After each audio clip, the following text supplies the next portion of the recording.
There is a moment most people never forget. It does not announce itself. It arrives quietly, usually in the middle of something ordinary, a conversation you have had 100 times, a routine you follow without thinking, a decision you make the same way you always make it, and then something shifts, not dramatically, not with thunder or revelation, just a small, almost imperceptible pause in which you look at your own life and wonder, with genuine uncertainty, whether any of it was ever truly chosen, whether you, in any meaningful sense, have ever been free. That pause is not comfortable. Most people rush past it. They fill it quickly with activity, with explanation, with reassurance. They tell themselves they are free because no one is forcing them, because they live in a country with rights and laws, because they can theoretically do whatever they want. And for a while, that reassurance works. But it never fully satisfies, does it? Because somewhere beneath the surface, the question remains, and it is not a simple question. It is not the kind of question that yields to argument or evidence. It is the kind of question that reshapes you simply by being asked. Hannah Arendt knew this. She spent her life not running from that question, but sitting inside it, turning it over, examining it from every angle, refusing the easy exits that most thinking tends toward. What she found there was not comfort, but it was something far more valuable than comfort.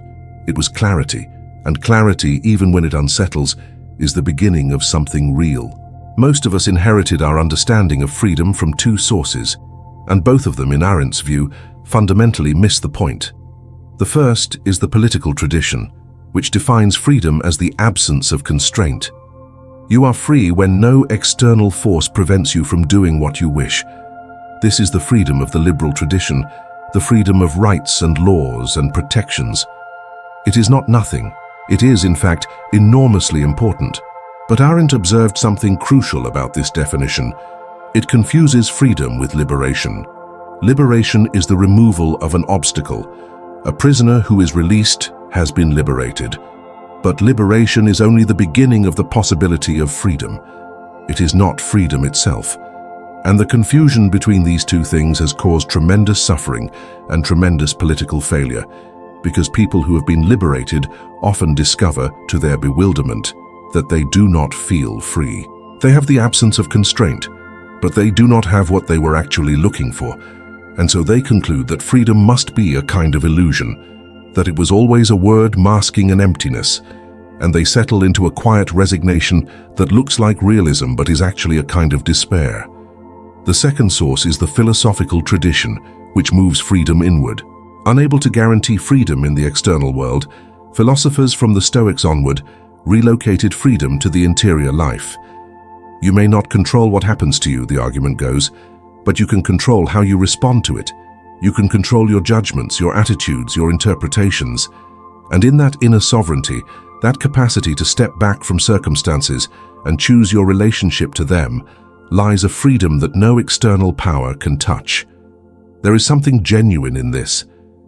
Arendt did not dismiss it entirely, but she saw in it a withdrawal from the world that had its own costs, its own distortions. The inner freedom of the philosopher or the sage is purchased at the price of retreating from the space where human beings actually encounter one another, where action actually happens, where life in its fullest sense is actually lived. And a freedom that can only be maintained by stepping away from the world struck Arendt as a diminished freedom, almost a negation of freedom's actual nature. Because what Arendt argued, and this is the insight that still has the capacity to genuinely rearrange how you see things, is that freedom is not a property of the inner life. It is not a condition of the isolated self. Freedom, in its deepest sense, is something that appears between people. It is a political phenomenon, not a psychological one. It exists in the space of appearance, which is Arendt's term for the arena that comes into being whenever human beings gather together, speak to one another, act in the world. Freedom is not what you have before you enter that space. It is what becomes possible within it, and this is a genuinely radical reversal of almost everything we assume about the nature of freedom. If this perspective is opening something up for you, consider subscribing. I explore these territories every week, and I would love to have you along for the journey. To understand what she means, you have to understand what Arendt means by action.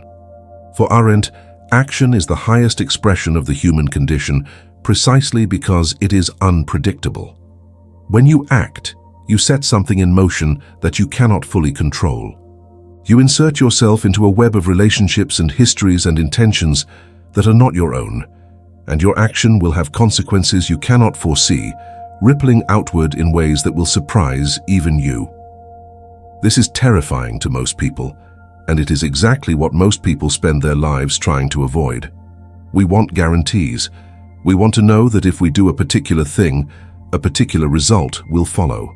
We want the kind of sovereignty over outcomes that would make action safe, predictable, something other than what it actually is.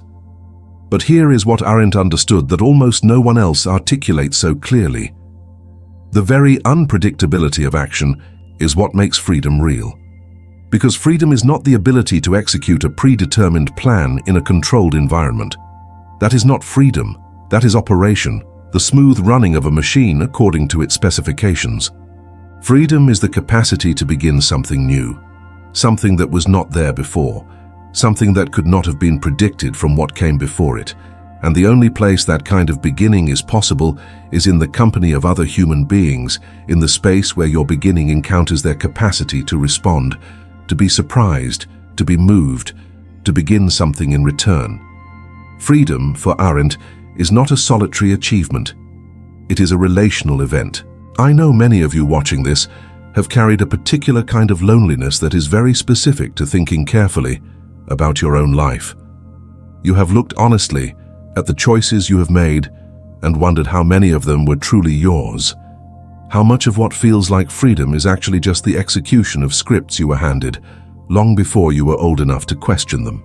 You have perhaps tried to find freedom through solitude, through withdrawal, through making yourself smaller and more independent of others, thinking that if you needed less from the world, you would be freer within it. But something has not resolved. Something has remained unfinished. Let me ask you directly, when did you last feel genuinely free? Not liberated from something, not relieved of a burden, but actually free. If that question sits uncomfortably, just type in the comments, "I am still looking," because you are not alone in that search, and naming it is the beginning of something real. Your honesty gives others permission to name it too. The concept Arendt places at the center of her understanding of freedom is natality. This is one of her most distinctive and, I think, her most beautiful concepts. Natality is the simple fact that each human being enters the world as a beginning. Birth itself is the archetype of what Arendt means by a new beginning. Something that was not there before now is. Something unprecedented has entered the world, and Arendt argues that this capacity for beginning, this natality, does not exhaust itself at birth. It remains the essential characteristic of the human being throughout life. Every act of genuine initiative, every moment in which something truly new is brought into the world through human speech or action, is an expression of this natal capacity. It is the capacity to begin, she wrote, which is the supreme gift of freedom. Think about what this means. It means that freedom is not something you achieve at the end of a process of liberation or self-mastery. It is something latent in you simply by virtue of being born, by virtue of being a beginning yourself. The question is not whether you have this capacity. You do.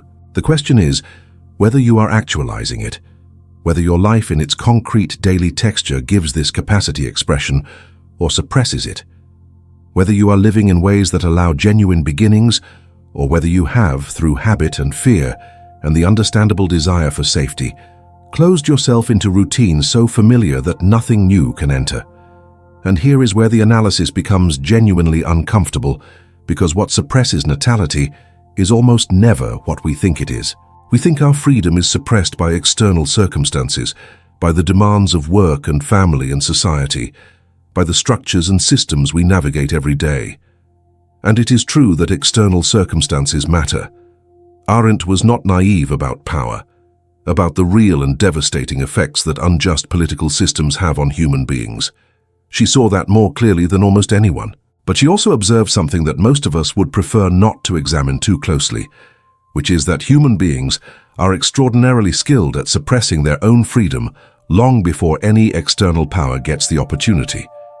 We do it through what she called thoughtlessness, not stupidity, not moral failure, simply the failure to stop and think, to examine the assumptions we are operating from, to ask whether the life we are living is the life we would actually choose if we ever genuinely paused to choose it.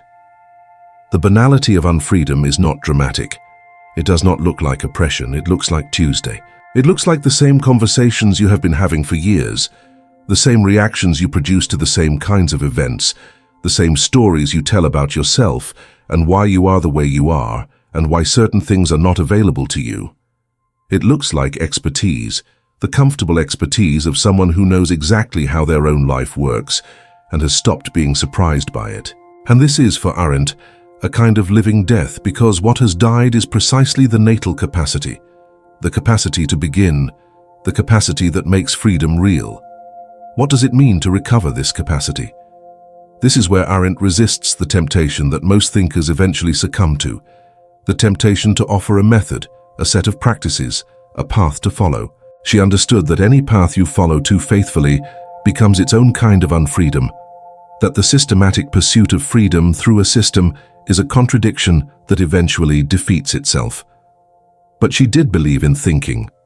Not thinking as problem-solving, not thinking as the efficient processing of information toward predetermined conclusions, but thinking as the willingness to genuinely not know, to sit with a question long enough to let it change you, rather than rushing to answer it. Thinking, in Arendt's framework, is the internal dialogue she calls the two-in-one.